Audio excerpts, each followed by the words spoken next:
Well, hello again. Today's Thursday, Cornishman Day today. Been much in there today, I don't think, not to worry about. I hope you're all alright. I keep saying that, I know, but if anybody wants anything said or done or whatever, please let me know. I hope you're all staying safe. Children are going back to school now in the next couple of days, weekend off, and then come Monday they'll be getting back into a bit of a system. So they do need our support. I think we all need each other's support. So anyhow, I said, if anybody got anything want me to talk about, please let me know. All right. This here one now is by Liz Arman, and she's writing to her nephew and niece. I thought I would let you know how we are keeping.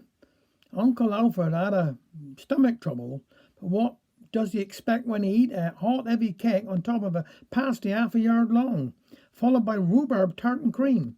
No human stomach can take it. Perhaps you'll learn one day. As for the news down here, my auntie neighbour went out and painted flowers all round her front door. Painted her dustbin to match too. The dustbin never emptied for 3 weeks, thinking it was a garden ornament. It was stinking so bad that not even the cats would go near it. So Alfred went out in the middle of the night with a drop of paraffin and set fire to it. That put paid to the roses round the bin. There's some wonders about nowadays, isn't there? They even got telephones on beaches. We went down on Perrin Beach with the children and saw this little box top on the plank. What's that for, says I. Life-saving, says boy Peter. Upon that the box started ringing. What did that mean, I asked him. Well, that did mean, said Peter, that someone out to sea might be drowning and is ringing for help. Well, I was just thinking we better answer it when it stopped. So now I shall never know if the man ringing up was for help or was life saved or no. We went to the concert up at Chapel Schoolroom last week. You know, some people will make spectacles of themselves, won't they? There was a bunch of women, ought to know better, up on the stage dressed up in gathered skirts and with handkerchiefs tied round their heads trying to do a dance.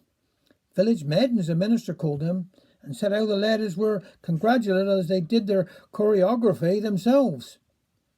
I could see what he meant by choreography, because he never saw such a kurgan and a kikikan in your life. Village maidens, not one of them had been a maiden for 40 years or more. Grannies, every one of them, up there showing their drawers and various veins. I reckon they're all in bed with bad backs this week. I've gone and got myself a little job doing for an old gentleman up the street. He come from up country, you know. You can tell because he got a bit of a job understanding what I say. The other day his clock stopped and he was going to take him to be mended. Gus on, I said, I'll give him to Richard. He'll take him abroad and fix him. Oh no, said Mr. Smith. There's no need to go all that trouble and expense. I'm sure there's someone in Cornwall who could mend it. No need to take it to foreign parts. See what I mean? Alfred done a very fine thing last week. The whole chimney been smoking it. I said, we'll have a sweep in. No need do that, said Alfred. Charlie next door got a set of brushes.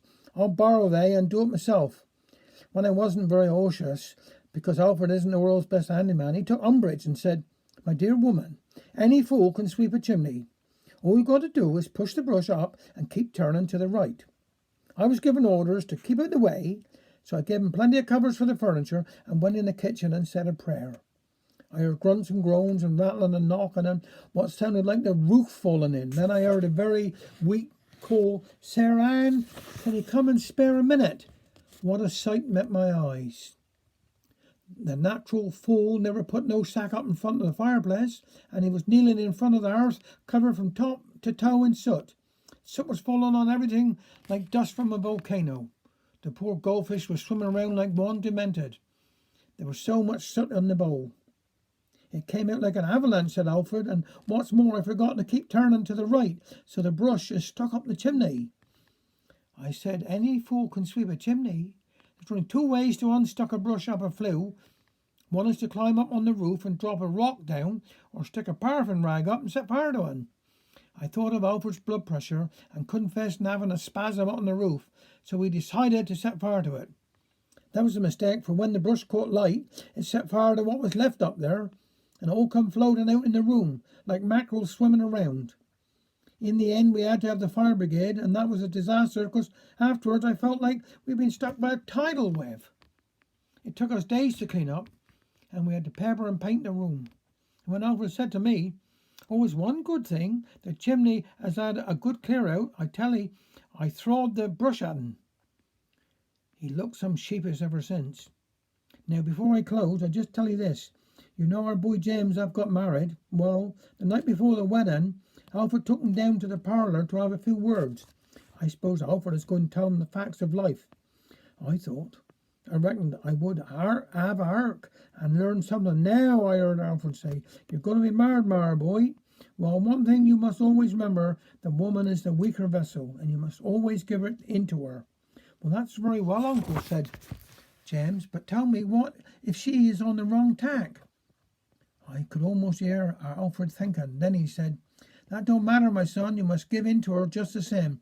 Never forget, boy, that women are always right. I thought to myself, Sarah Ann, it'd have took you 50 years to get Alfred to see sense. Everything to come to she that to wait long enough. So now, my loves, I better say along. So Uncle Alfred do send his kind regards. Give the child a dear kiss. Thanks very much.